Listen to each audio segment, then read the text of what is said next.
What is or what classifies a traumatic brain injury? It's a huge question. It's almost impossible to answer in 30 seconds or a minute. But I like to call them more of a concussive brain injury than a traumatic brain injury.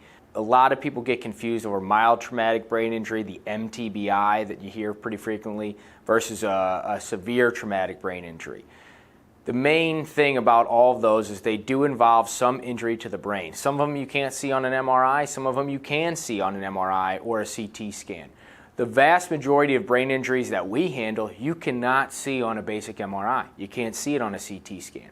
They will be things like diffuse axonal injury, where the axons in the neurons shear and tear and break, and you have a bunch of very, very minute injuries inside the brain that don't show up on a regular MRI.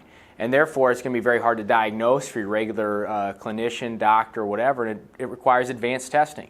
So when we talk about traumatic brain injuries, we always start looking at a concussion all the way up to loss of consciousness, things like that.